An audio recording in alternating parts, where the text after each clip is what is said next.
feel just like I did in the 8th grade. All alone, insecure, and so very afraid. Seems like everybody else, they got it figured out, while I'm stuck here, another nervous breakdown. Life crashes like a panic attack. The fear of the future breaks me in half. I try so hard, but it's a losing fight. I fake a smile in the day and fall apart at night. I'm laying awake cause I just can't sleep. I toss and I turn, but can't find no peace. I keep praying to God, He keeps telling me, don't worry, don't worry, don't bother. No trouble for tomorrow. Your only devil is sorrow. Don't only worry your mind. Well, hello everyone. Thanks for joining me live tonight. Don't know if you recognize that song. I've heard that song before, but it's called Borrow, One Day at a Time by Josh Wilson. And as I titled the name of tonight's Facebook Live, it was One Day at a Time. So I am happy to be here with you guys, and going to share some of my history and some of my story with everyone. And you know, as I said, I started out with that song One Day at a Time, and I'm going to sing you my song, my little ditty that I wrote. A lot of you will recognize kind of the background to it, but I wrote it shortly after I ended up getting sober this time. It was kind of my letter to sobriety and recovery, and so I really recommend checking out that song. I think there's a lot of things in that song as far as Borrowed by Josh Wilson. There's some things that really hit me. I was on a WOG yesterday. I call it a WOG because it's more of a jog with some walking in there. But some things about what's going on in our world today, and all the fear and the different things that are happening in our world. So check out that song. I think it's good, and that's what I want to share with you guys tonight as far as one day at a time. And how do we live one day at a time, and what does that mean to me, and what has that meant to me over the past number of years. So without further ado, though, I'm going to jump in and sing my song, a little ditty that I wrote to you guys. Some of you may have heard it before. I've shared it a few times. I don't think I ever have on Facebook Live, though. So here we go. And just sit right back and you'll hear a tale of a grateful trip that started from a deep, dark place where all I did was slip. The mate was a mighty drinking man, the vodka brave and sure, but recovery set sail that day for a lifelong tour, All the thunder and lightning. The mind and body getting clear, my recovery is here. Because of my courage and my gracious God, the future is now here. The future is now here. Now life abounds and the future of this great new way to live. With will.i.am, sobriety too, recovery and my God. A brand new day, the future's bright in recovery, here on will.i.am's Isle. There we go. So, and you guys know that I always introduce myself as will.i.am, the Bowtie Sober Guy. And so that actually came from treatment. When I was in treatment, I actually spent the Thanksgiving there, and I had my two boys bring up a shirt and a bow tie, because even back then, before I got sober, I wore a bow tie a lot. So that was my thing. And so they did. And then somebody there actually brought it up. They said, "Hey, you're the Bowtie Sober Guy." So I have been the Bowtie Sober Guy ever since. So that's actually where it came from. It's will.i.am, the Bowtie Sober Guy. So very, very excited to be here with you guys. And as I mentioned, in my last post on Facebook, I've got a special offer that I'm going to be rolling out at the end of this in regards to my online community that I'm going to be rolling out. And hopefully here in the next day or two, I'm going to have that live. So be on the lookout for that. And again, you can always reach out to me if you're looking for more information on what that entails. But I will have a special offer at the end of this tonight. So, and so I shared that I wanted to kind of share a little bit about my story and kind of what happened, what I was like, what happened, and then what I'm like now. And the reason was, I posted earlier, I kind of woke up this morning and some of the fear and the uncertainty that a lot of people are facing in the world today really kind of hit me today. Hit me harder than it has. It's not like it's any different today. It just hit me in a different way today. And as I was thinking about that and doing some reflecting this morning, and I thought, you know what, I think it's time for me to jump on Facebook Live and share my story. And so I'm glad I'm here. I'm glad I have the opportunity to share it with you. And if you have questions or comments during my share, please feel free to post them in the comments box, which I think I can see somewhere. Yeah, feel free to, and we will go from there. But I want to jump right into it. So. I'll kind of I'm going to go through a timeline of events and different things that happen. And I'm going to kind of go back a ways because, as I've found through my recovery journey is that, recovery isn't just about dealing with today. We have one day at a time, but it's not just about dealing with today. It's really about looking at our lives. And in my Bowtie Living program and the event that I had a couple weeks ago, that's what we walked through. And one of the steps is actually the witness step. The W in Bowtie Living is actually looking at our life and taking an inventory. And so I think it's important to go back and really look at where we were, what happened, and where we are now. So with that, I'm going to jump in and you'll get a timeline of kind of things that have happened, and we'll go from there. So, some of you know I grew up in a small town in west central Minnesota, and actually I may have some people from my hometown on here tonight. I have a lot of friends from that town that were friends on Facebook, and so small town, west central Minnesota, and I didn't have the best or worst life, but for me and the way I remember it and the way it impacted me is what's important. And with that, it was I was not happy. I was really, looking back, I was a really sad kid. I don't remember being really happy a whole lot. I look back at pictures that I've been able to gather throughout the years, and there are very, very few pictures where I had much of a smile at all. And so I was a really sad kid. And it doesn't matter why or anything like that. It's just that's how I kind of lived my life as a kid. And it was something that I've had to work through and work on and that kind of thing. But just suffice it to say that it was something that was difficult for me. And then throughout the years, then we get into middle school. Middle school was actually even worse for me in the fact that I was really small. I'm not a big guy anyways, but I was a really small kid and picked on and all those things that happen to you as a kid. And I'm not saying mine was worse or better or anything like that. It's just it's what I remember, and it's had an impact on me.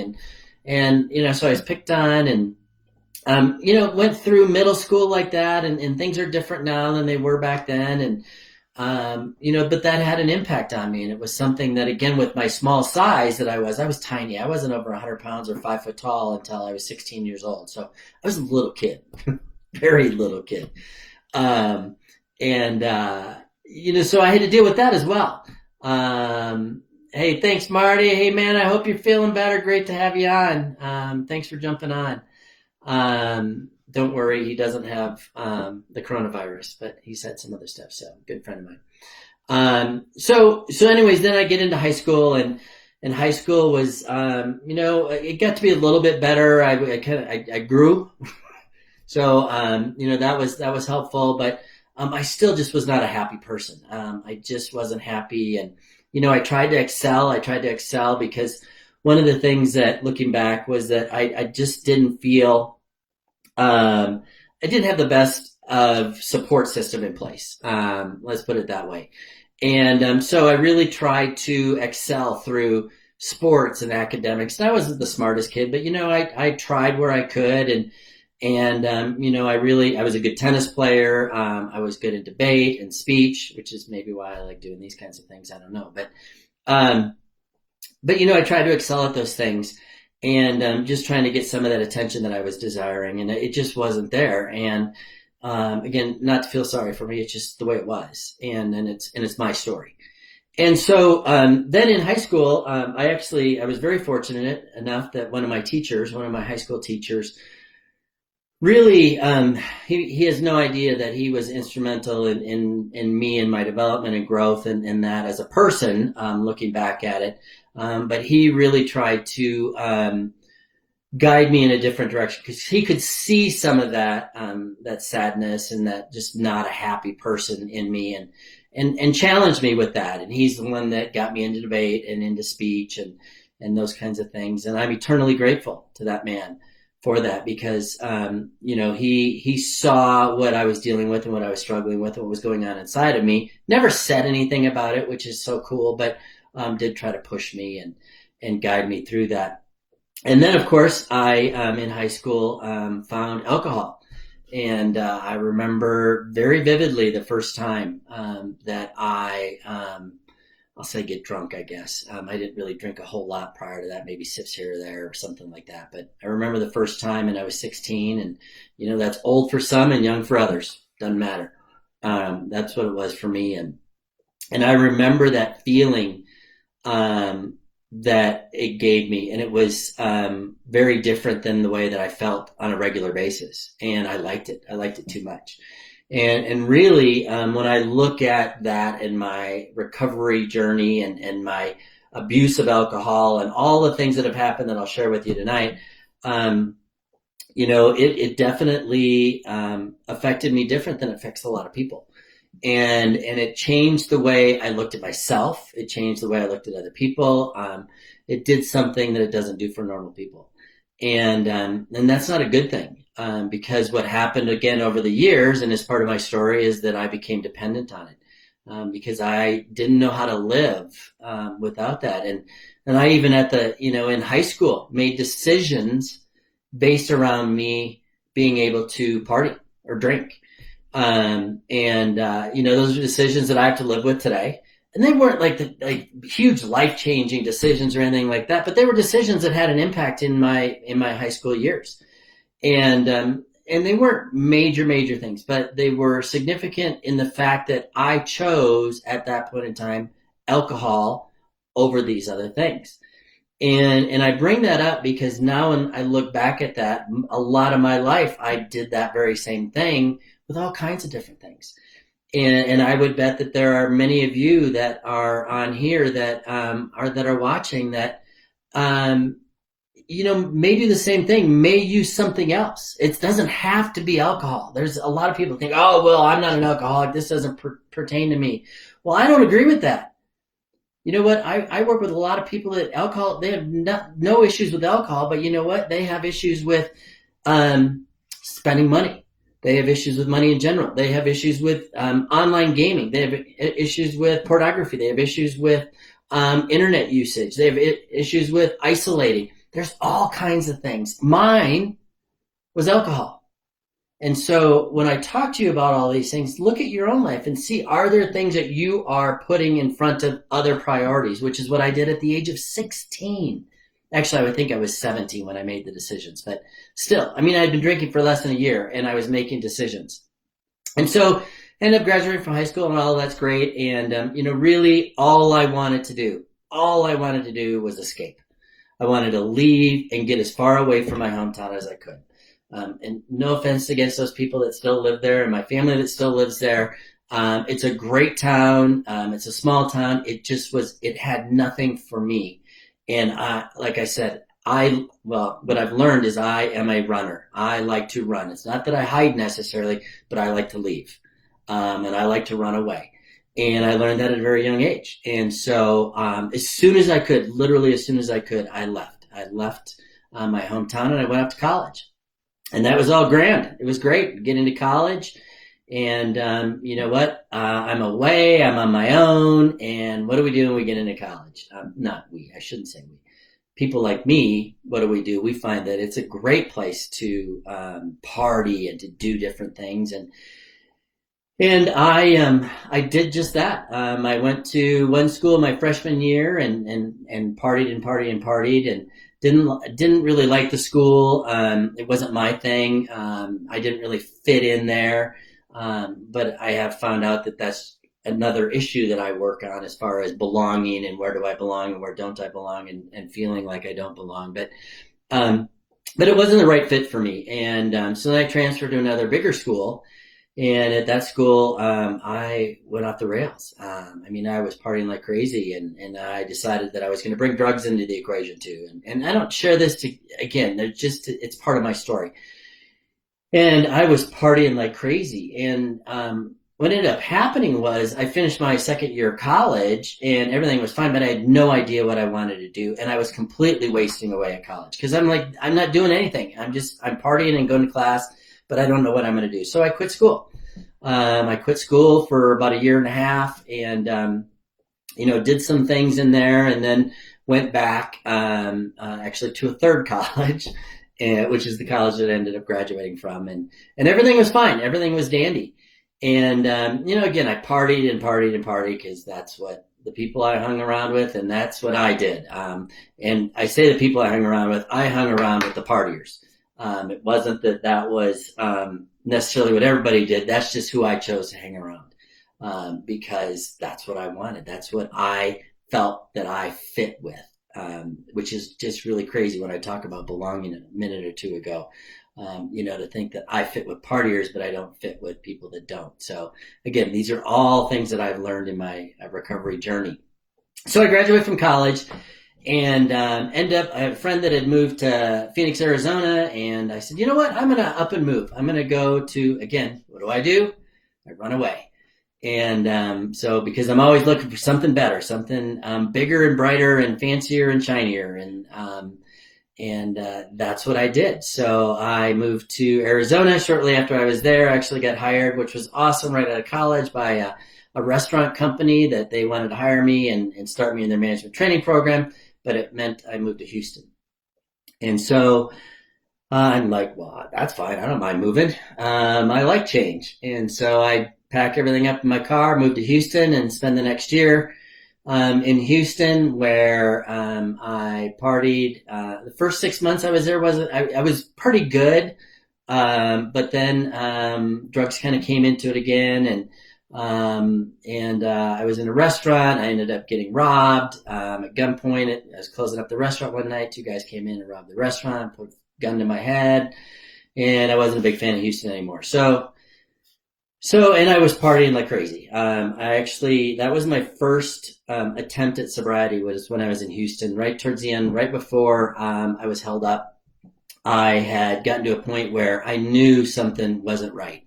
I knew that I was not partying like normal people party. And I got a little scared. And I had a wake-up call with the job I was at, and they kind of recognized it too, and I was not making some great choices, and they pulled me in one day. And so I said, okay, fine.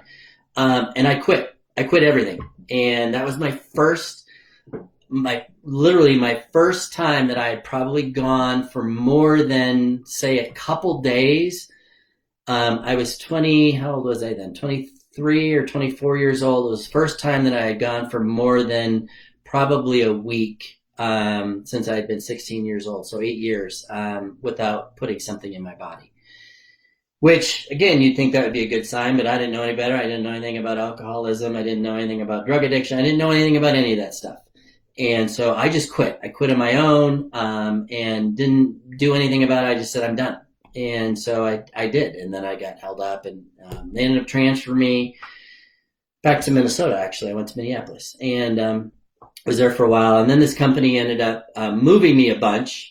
And I was only in Minneapolis for a short period of time, about 6 months. And they moved me to Kansas City.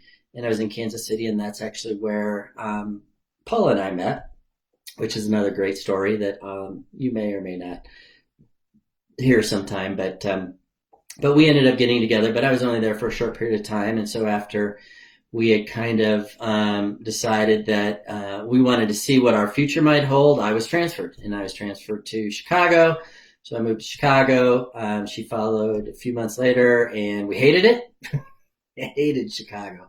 No offense to anybody from Chicago. We just didn't like it. And so she grew up here in Colorado, in Denver area. So that's what brought us here.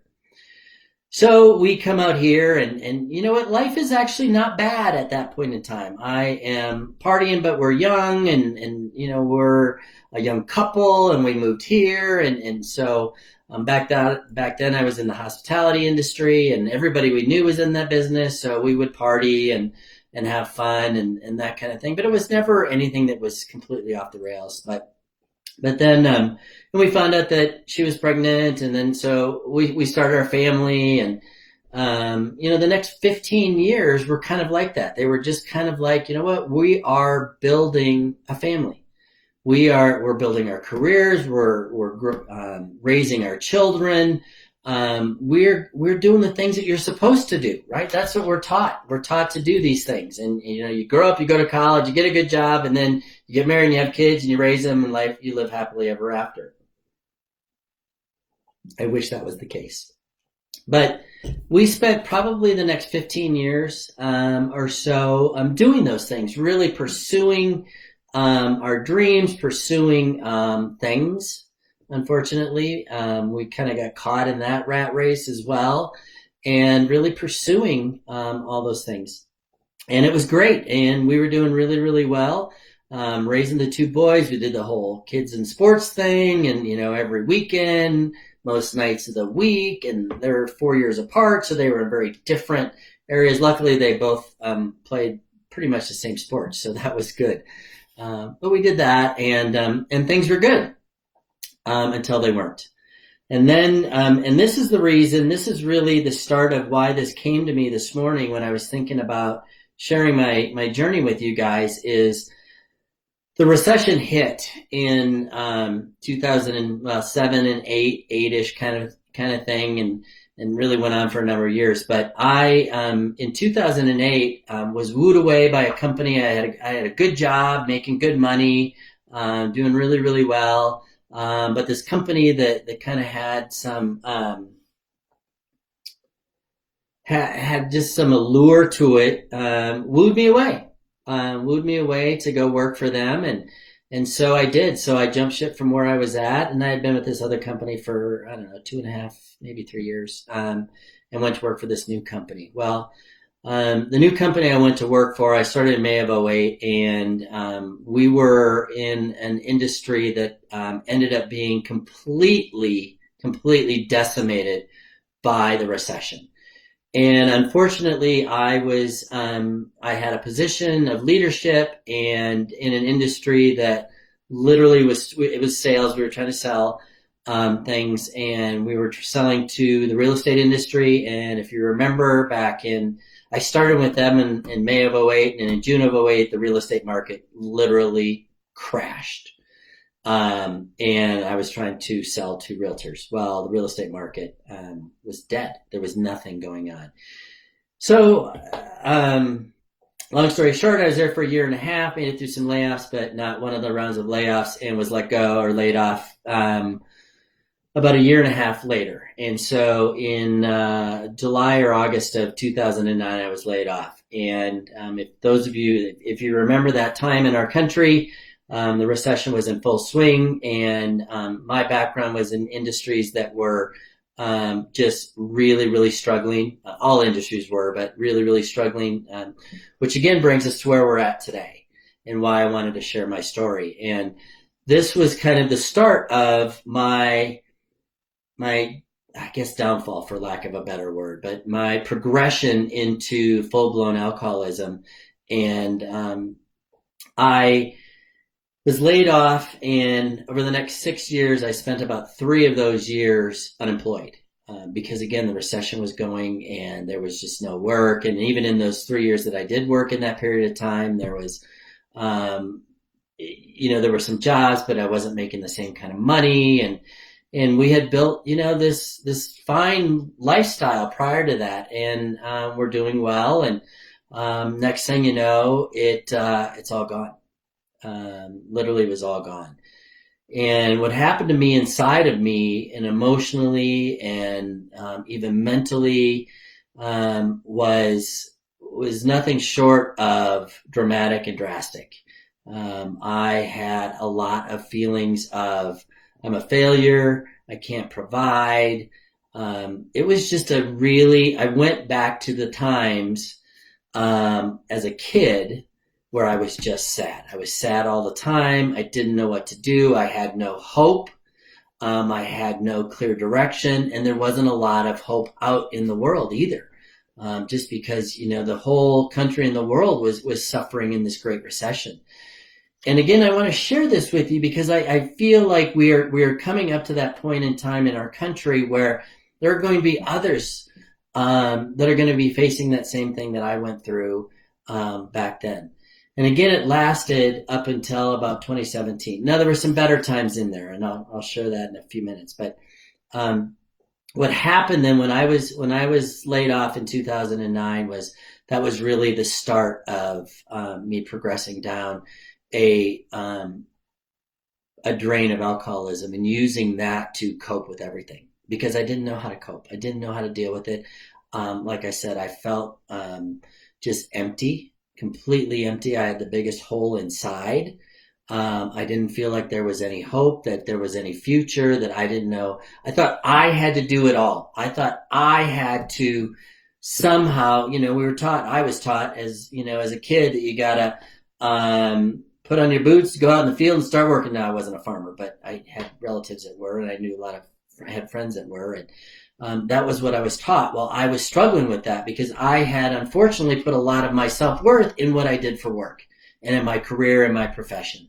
And that was taken away and I didn't have it anymore. And because I didn't have it anymore, all of a sudden our family went through a lot. Again, we lost everything. We lost everything that we had spent the last 15 years really building. And it sucked. It absolutely sucked. And I feel like what we're facing in our country right now is a lot of that same fear, that a lot of that same uncertainty, a lot of that same, I don't know where to find hope today. But I'm here to tell you that, you know what, I'm sitting here sharing the story because I made it through that. And I know we all can make it through this, whatever this turns out to be. And we don't know. We don't know. And that goes back to the title of this, One Day at a Time. And again, these are things that I've had to learn, but because I was able to go through this and learn these things, I can now share them with you guys. And that's the whole reason that you see the sign, Bowtie Living was launched, was because of the things that I learned, because I went through this part of my life that was horrendous and it sucked. And I say that, and I want you to understand, it wasn't like every single day I wanted to die. There were days like that. It wasn't every single day. But when I look at it overall, I was living under a cloud, and I had and it was pouring and I had no umbrella. And that was my thinking back then. Okay. That was very different than it is today. And so we go through this period of time where I am really, really struggling. My drinking is progressing. It's getting worse and it's getting worse and it's getting worse. And then, I actually, decided in the spring of 2012 that I was done again. I kind of got to that same place that I was many, many years prior to that, to where I was just done. I didn't want to do it anymore. I really wanted to surrender. I really wanted to give up this part of my life and move on and try to find something else. And so I tried. I tried in 2012, lasted for a little while, and then I tried in 2013 and 2014 and 2015 and 2016. And what happened was during that period of time, I would get short stints of sobriety. I would start feeling better. I would start getting things, and then something else would happen. The other shoe would come in and it would drop, and that would send me off to the races again. And unfortunately, I didn't have the tools that I've been able to learn over this last 3-year journey. I thought I did, and I thought I could do it, but the thing that I'll share with you today is there's two things. One, I was treating it as a task. So I'm not drinking today. Life's going to be better. Check. And that's how I lived. I didn't put any work into it. I didn't put any thought into it. I didn't put any recovery work, development work, or anything like that. Try to understand it. Didn't do any of the work that I teach in Bowtie Living. I did none of it because I was literally just going through the motions and trying to do it one day at a time. But unfortunately, the other thing that I didn't have is I didn't have community.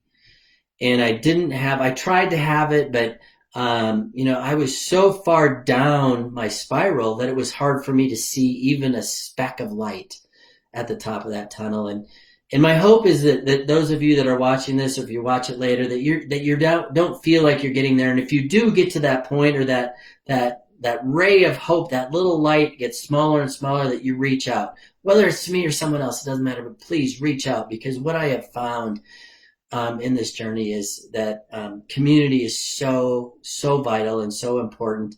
And the thing about today's world that we're living in that I didn't even understand back then was that community, we're all going through this.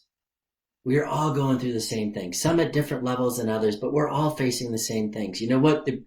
The grocery stores and all the other stores and the churches and everything else are shut down for everybody, not just for you or not just for me, but they're truly shut down for everybody. So we're all living the same thing. Some have more impact than others. Our oldest son just found out today that his job, he's in the restaurant business, they shut it down. So he's out of work. So this impacts him very differently than some other people.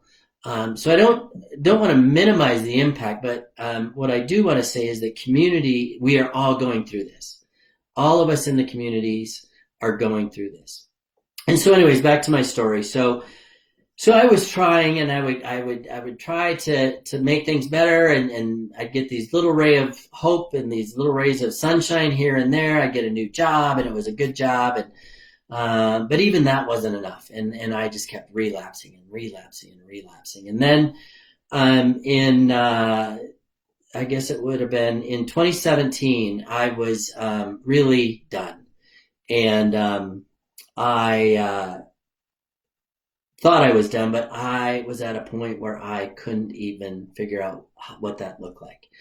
And I didn't think that there was any hope. That speck of light that I was just talking about was so dim that I couldn't even see it. It was there, but I couldn't see it. And on February 28th of 2017, I was very scared. Scared for myself, scared for what I was going to do, and I tried to get help, and that's quite not an involved story, but I tried to get help, and in that process, I was on the phone with insurance providers, right? We all have to deal with them, and I was on the phone dealing with the insurance provider, trying to find out if there was a way for me to get help, and you know what? It ended up being a really funky situation where I finally got a hold of somebody, and then she put me back into this other phone tree. Press 1, press 8, press 72, press whatever to get someone. And I ended up hanging up because I spent about 30 minutes trying to talk to somebody and get some help, and nobody would help. And I was pretty desperate. And so I spent part of that day just driving around the city because I was desperate, and I was scared, and I didn't know what to do. And so I did, but in the end, I gave in to this unbelievable, overpowering need to drink, and unfortunately, I relapsed, or I drank again that day, and I spent the next 5 days doing that same thing over and over and over and over. It's like Groundhog Day, waking up not wanting to, but couldn't not do it. And so I did that for 5 days, and then on March 5th was what I term as kind of my emotional bottom, and I was so done, I was at a point where I didn't really want to live, didn't want to be part of this anymore. Had no hope. I couldn't see that even glimmer, that little speck that might have been there.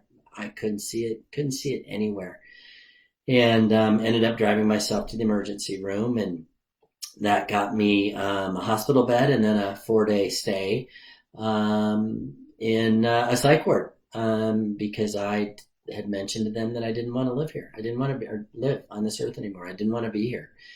And again, this is just part of my story. It doesn't, I don't need sympathy or anything like that. It's part of my story. And And it got me to this place where, you know what? I thought it was great. I thought I was coming around the corner. I thought, okay, I got this. It's good.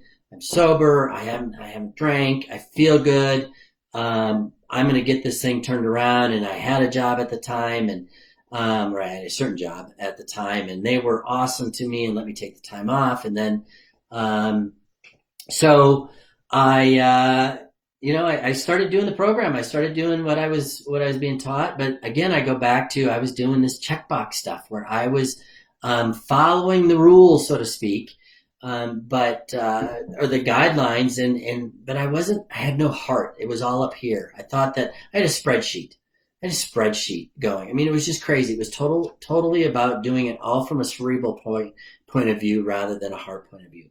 And so I ended up after about, well, I made a couple decisions in that period of time that were pretty impactful on myself as well as my family, and they were completely selfish. So I was still living, even though I wasn't drinking, I was still living with the same guy inside my head. And that's the challenges that we have when we go through this process of recovery, is it's about changing what we have up in here and getting what's here to connect here. It's the longest 12 inches there are in space. I mean, it truly is. And I was doing everything up here. And so I made this one decision. The decision ended up putting me on a roof. And 10 days after I started this new job, I was on a roof and I had an accident. And I ended up almost dying. Well, I could have. I shouldn't say I almost died. I could have, because of the nature of the accident. I ended up not intentionally. I had an accident where I fell and cut my wrist and cut through both arteries, and so I was bleeding out. And luckily, there were people around that were able to assist me and get help there right away, and ended up being just fine. I still have some issues with my hand, but I'm happy to be here after that. And so that was good. And I had been sober for about 10 weeks, and life really wasn't better, quite honestly, and just because I wasn't drinking. And I say the same thing for you. When we decide that we want to get better, it doesn't mean that rainbows and unicorns start showing up at our doorstep. But what it does mean is that we have different ways to deal with it. But anyways, I go through this. About 10 weeks after the accident happened, I ended up relapsing, and really, part of it was I was on pain pills, and I started abusing those because, again, that was changing what happened up here. And that's something I have to watch for in my life. It's my thing, and I have to be very, very careful when it comes to anything that I put into my body that may change what happens to my brain, because I have a propensity to want to do more of it. And then I did. And so I ended up doing that for a while. And then I just one day was like, okay, well, I know what I can do. And I just started drinking again. And unfortunately, I relapsed for another 4 months. And then that takes me to my most recent sobriety, which was I checked myself into treatment on November 14th of 2017. And I've been sober ever since. So, it's been quite the road, but really the road that I want to share most of, and I just wanted to give you some background on that, because we all have our stories. We all have the things that have happened to us. We all have excuses to make the choices we do, but I like to look at, now I have reasons to live the way I want to live. And those reasons are way stronger than any excuse that I could ever come up with. And I look at what's going on in our country, in our world today, and for a lot of people, this is going to turn into an unbelievable excuse for them to check out, to be depressed. And I'm not saying it's not real; it's very real. I lived it. I absolutely lived it. But what I've learned in these last 3 years is that there's a better way, and that better way is about really the big thing I had to learn was about control. I thought I had to control everything. I thought I controlled everything. I thought that I had all the answers, and if I didn't have them, I thought everyone else expected me to have the answers. And in reality, that's not true. That is really not true at all. And it goes back to community. I mean, we all have to do this as a community. And so I have spent the last 3 years, The first part of it, the first 8 months or so were part of it was sober, part of it was relapse, until I got sober on November 14th of 2017. But it's still part of my story. It's part of my journey. And I think for me, it's really, well, my whole story is part of my journey, but the last 3 years when I look at it is really what has got me to this place, because I had to literally bounce along the bottom. It wasn't enough for me to have just one bottom. I had to bounce along the bottom until it finally got to where I couldn't do it anymore. And when I couldn't do it anymore, I couldn't get up. I had no hope. I had nothing. But I'm here to tell you that that can change. And even in this time that we're in right now, which, man, there is a lot of fear. There is a lot of uncertainty. There is a lot of, what am I going to do? And that's why I chose one day at a time. Because in the recovery community, it's a very common saying, living one day at a time. And that's why I love that song, because it talks about one day at a time. And that really, that's all we have. We just have today. And we can think about and plan for tomorrow. But what I did, and what I did for a long, long time, was I tried to control tomorrow. And there's a big difference in planning for tomorrow and wanting to control tomorrow. And that's what I've learned in this journey. And so in this journey, I've done so many different things to really walk me through this and be part of something that is bigger than me. Because that's really what I want this to be. I'm just a small little piece in hoping to help other people get this same level of peace and serenity and joy, even in this time that we're in right now. Because this time that we're in, and we don't know how long it's going to last. We don't know how deep it's going to go. But many people live with anxiety and fear because of that unknown and that uncertainty. And really what I'm here to tell you is, before this happened, we had that same level of uncertainty. We just didn't recognize it because we thought we were controlling it. If we did have that certainty that we knew it was going to happen and it really was going to happen, we would not be surprised by what we're going through right now. But the truth of the matter is, most of us are very surprised. I mean, I can't believe how in the last 2 weeks this has changed so dramatically. I went on a retreat 2 weeks ago. It was 2 weeks ago. Yeah. And when I left, there was talk of this and things were changing and we weren't quite sure what was happening. Then I come home that Sunday and things have gotten a little bit worse. And then last week happens. I actually had a phone call on Thursday last week, and there was definite talk about this.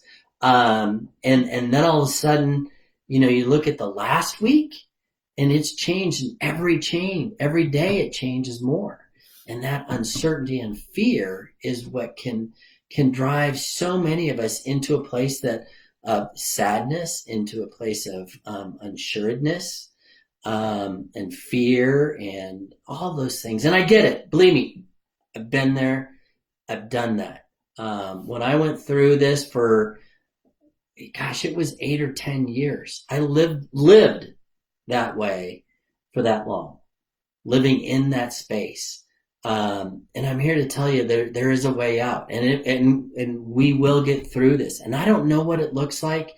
And I pray every day for everybody I know. I pray for our country. I pray for our world. I pray for our leaders. I pray for our medical professions.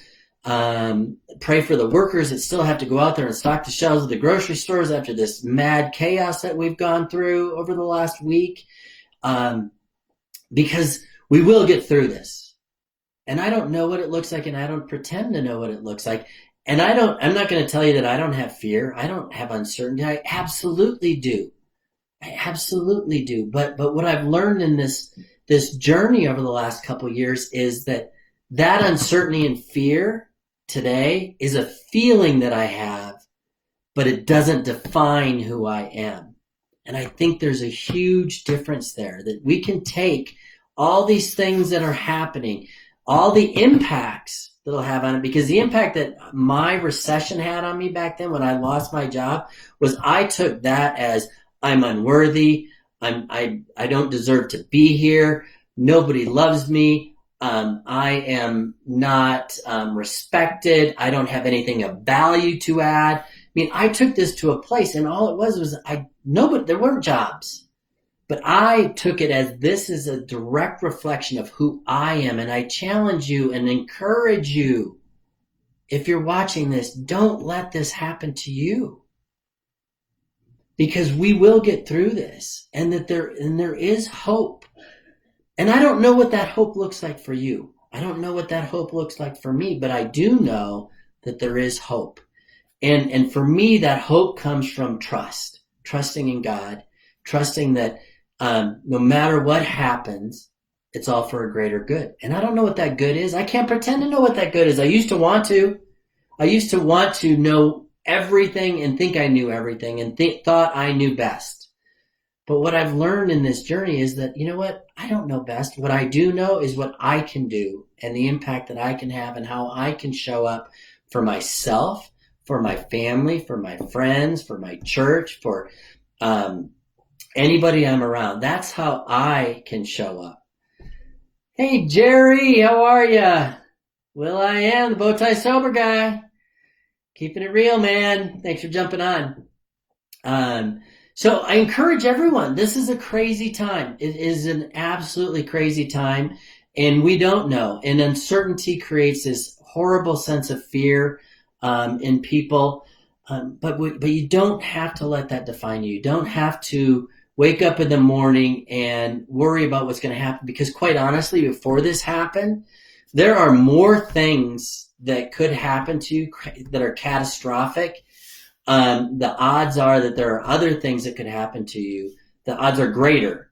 Let me rephrase. The odds are greater. There are many of other things that are catastrophic that could happen to you than of you being affected by the virus. But because of all the things that we're going through, I understand it's changing so much about our country. It's changing so much about our work. It's changing our schools. It's changing our churches. It's changing how we work. I mean, how many people are working from home? It's crazy. They were just talking today about how can the internet handle all this? You know, we don't know. It's a great test. And that's one of the things that I've learned in this recovery journey is how I frame things, how I think about things, because I used to, it was really funny. I used to think that I was, and I would tell people this, I'm a glass 3/4 full kind of guy. I was for other people. Absolutely. I could see the good in anything for someone else. But when it came to me, man, all I could see was all the negative, all the bad, all the just stuff that wasn't worthy of anything. That's how I saw me. But I could tell you how great you were. And so I would tell people all the time, I'm a glass 3/4 full kind of guy. And you know what? That wasn't true. That wasn't true at all. And I'm here to tell you tonight, what we're going through sucks.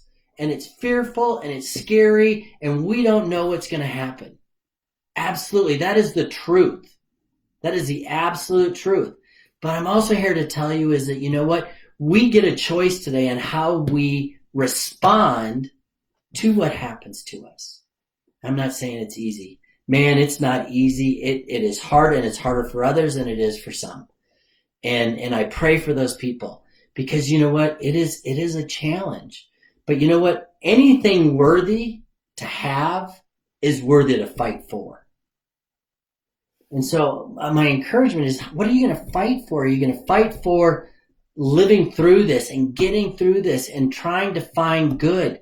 And being grateful. What are you grateful for today? I was on the phone with one of my clients shortly before the call, and that was one of the things I was talking to him, and he actually is going through. And he's got a pretty good attitude about these things, and but this is affecting what he does for a living. I had another call this morning. The impact on his company is very real, very, very real. And but I asked this client this afternoon. I said, can you tell me 3 things that you're grateful for today? There have been study after study after study, and there's all kinds of apps out there on the App Store and the Google Play Store that you can download as far as gratitude. But there have been studies that show the value in gratitude, that if we can find things to be grateful for. You know, the fact of the matter that I'm sitting here today and sharing this message for you, you have no idea how grateful I am for that, because just over 3 years ago, I checked myself into a hospital because I didn't want to be alive anymore. And I know that there's people out there that are feeling those same things, and I encourage you, reach out to those people, be there for those people, because this too shall pass, just like everything else has. Our country has seen things like this before. Our world has seen things like this before. It will impact us. There is no doubt. And for some of us, it's going to be painful. It's going to suck. And I'm not going to tell you, I'm not going to blow smoke and say, oh, life is going to be rainbows and unicorns. I love rainbows and unicorns. Actually, it was kind of funny when I was at this conference. I'm going to lighten the mood here a little bit. So when I was at this conference or this retreat a couple of weeks ago, one of the guys I met, we were getting ready to leave, and he was leaving. And he walked up to me and he goes, man, you are a unicorn.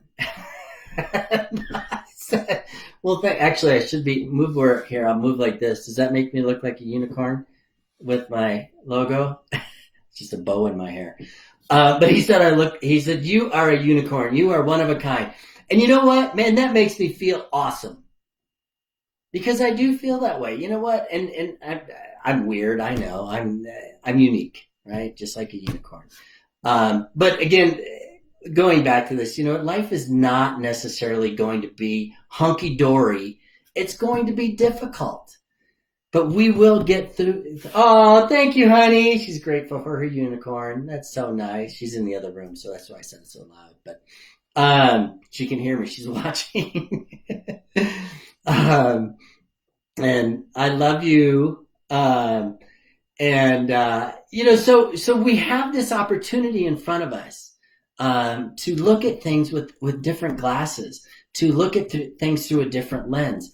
And there are going to be times throughout your day, and I struggle with this. There are times throughout my day where all of a sudden I will just get hit with this level of not sadness, but just this fear and this uncertainty. And you know what? Those times that I have to just stop. I can just stop. And I can say, you know what? Okay, this too shall pass. And a lot of those times I'll pray. A lot of those times I'll look inside and see, did something happen? Was something said? Did I hear something? Did I read something? Did something happen that put me in this place? And really try to learn from that, because for me, all situations now are learning opportunities. They're learning opportunities for me to learn more about myself. How am I reacting? How am I responding? How am I showing up? I'm not perfect at it. Ask Paula. She'll tell you. Because I do. There are still times that I'll go off the handle, or I'll get frustrated with something. And just the other day, I slammed my mouse on the desk because I was frustrated with something. So it's by no means perfect in my house. But what I will say is the times and the feelings and the way that I lived up until 3 years ago is very different than how I do today. And that's, quite honestly, that's why I launched Bowtie Living, because I want to share this with as many people as I possibly can. If you haven't checked out my website, actually don't do it yet. I'm moving it. It's going through transition right now because of what I'm going to be launching here shortly. But hopefully by tomorrow. But I think you might be able to check it out. If you go to bowtieliving.com and it's not live, don't worry. It's there. It's just I'm transitioning it from one hosting provider to another. So not a big deal. And so check it out, because really what I want to do is I want to help people. I want to help people go through this, get through this time that we're going through right now, and then in the future.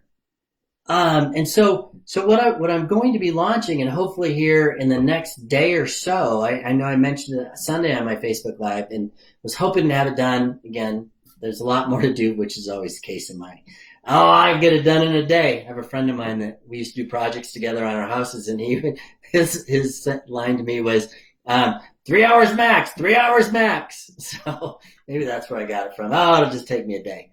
But there's always more. And so, but I'm going to be launching an online a private members only community.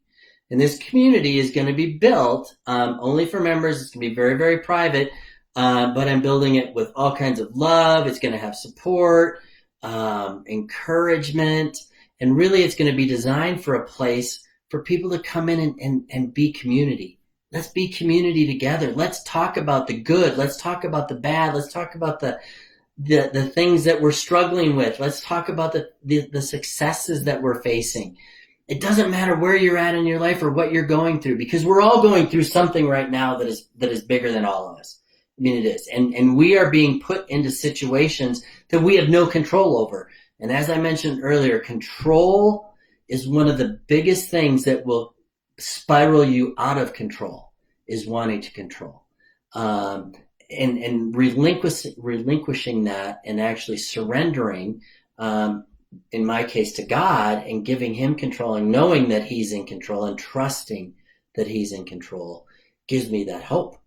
And that's what we want to build in this Bowtie Living community, is this place that is open, it's authentic, it's honest, but there's no judgment. There's no people talking bad. There's only people there that want to love and support and encourage and build you up. And you might be on the side needing the encouragement. You might be the encourager. So again, it's going to be going live here in the next couple days. You'll be able to get to it from my website. It's going to be a Facebook group. But it's going to be, like I said, it's going to be private. And it is a membership based, Facebook group. And, I like to think of it this way. I actually thought of this analogy earlier today. So some of you may know, and many probably don't. Thanks, Colleen. Thanks for jumping on. Lots of love back at you. But I equated it. It came to me. I used to run marathons, and I'm training for one this year. I want to do another one this year. And so I actually had my best, I call them WOGs right now, because they're not runs. They're more of a jog with a couple walk breaks in there. But I had my best one yet today. So I'm about 3.25 miles for the trail that I take right now. And I'm averaging, about 10 and a half minutes a mile, which for me is really, really slow. I shouldn't say really, really slow. But when I was at my prime in my running, I was averaging about 8.5 minute miles for my marathons. My best marathon, I should say. My best marathon was 8.5 minute miles, and it was like a 3 hour and 40 minute marathon. So that's not my goal for this year. I'm looking at one in September, but I equated this community kind of like a race, kind of like a marathon. So if you've never ran in a marathon, usually you're going to find different parts of a marathon because it's a long race, 26.2 miles. You'll find it in 5Ks and 10Ks as well. So, but in that kind of a race, that long endurance race, you'll have people cheering you on. You'll have people that you're going through the race with, and you may know them, you may not know them, and they'll encourage you. You'll encourage them while you're with them through that part of the race. You're going to see people on the side of the road, and they're going to be cheering you on. You're going to have aid stations every so many miles. Again, you find that more at marathons than 5Ks or 10Ks, but you find aid stations. You got people there that are giving you not only encouragement, but they're fueling you and giving you additional fuel. So whether that's advice or ideas on how to deal with a certain situation, that's what Bowtie Living Community is going to be all about. It's going to be built on very similar to what you find along the course of a marathon, because we're all running the race of life, right? We're all in this race of life. And you're going to have people in there that have gone through maybe what you've gone through before that are going to encourage you. And it's just going to be a lot of fun.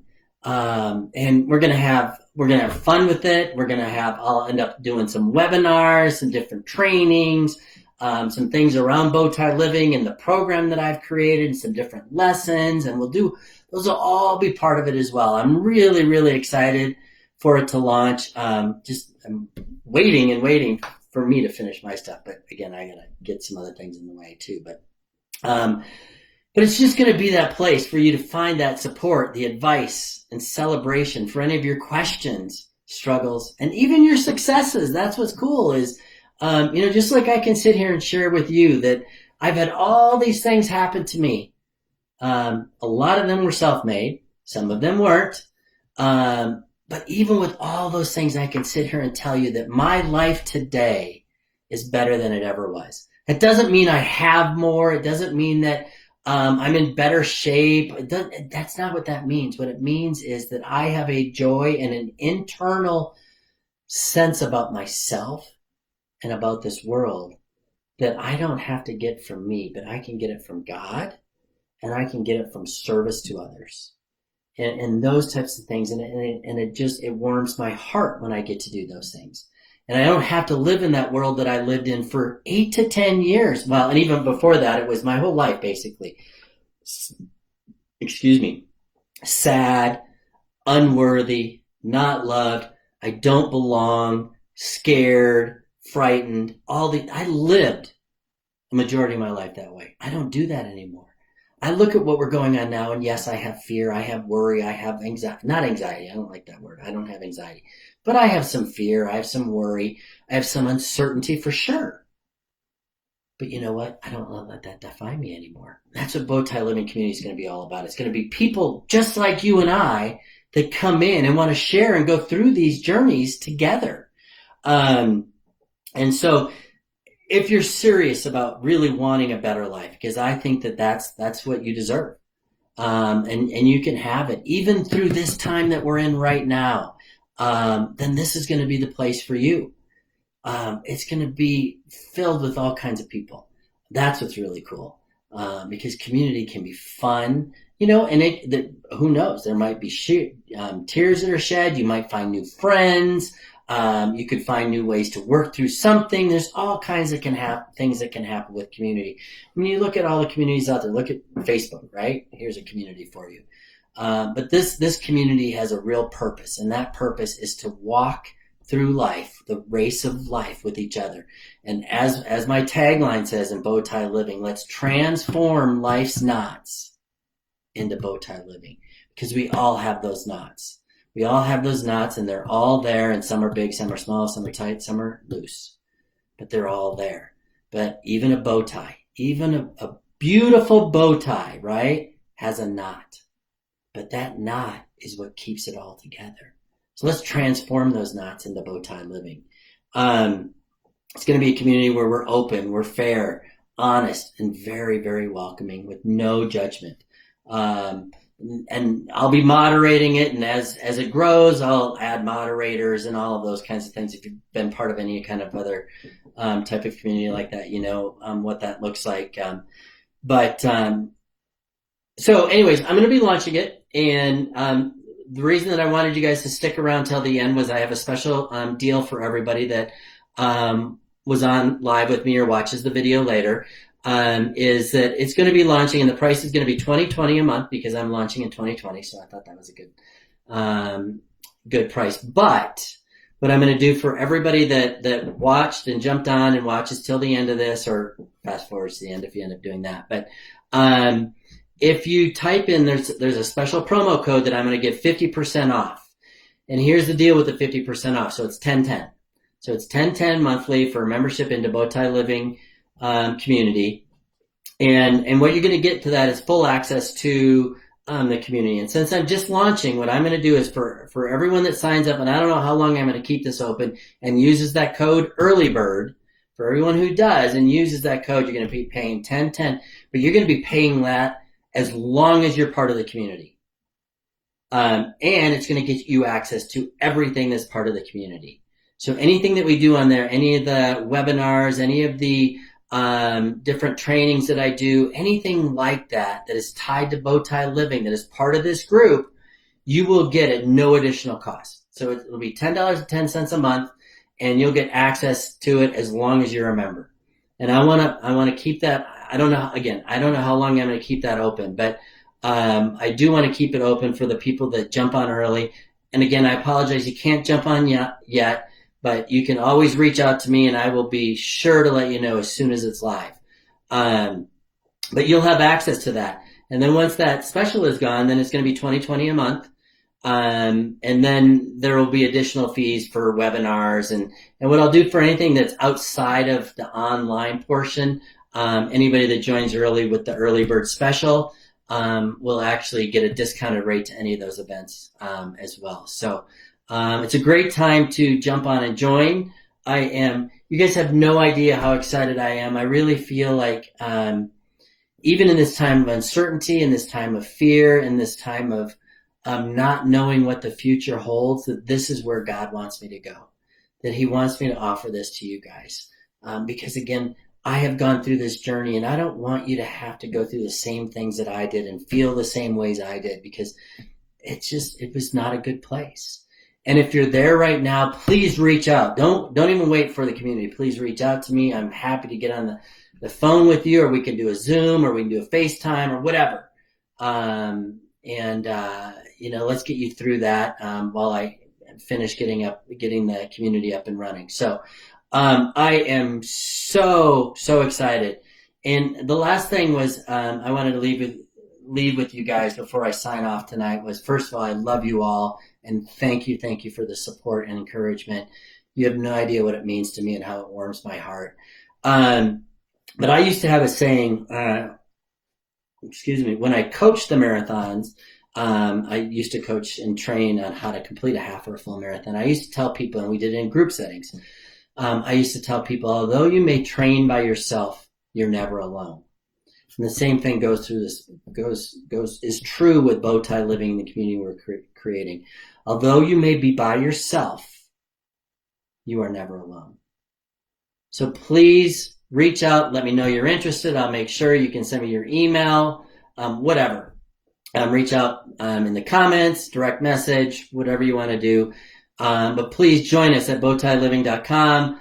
It's going to be bowtieliving.com/community. Again, for the early adopters, it's only going to be $10.10 a month, and you're going to get all kinds of stuff for that. So I am so excited to be launching this soon. Please be on the lookout.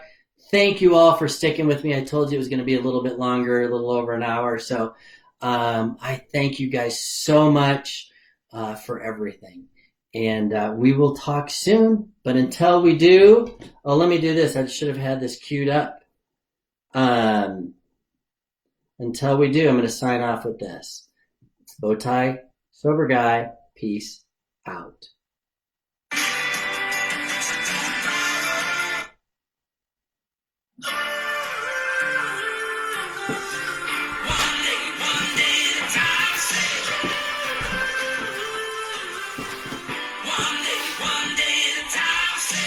Sometimes I feel just like I did in the 8th grade.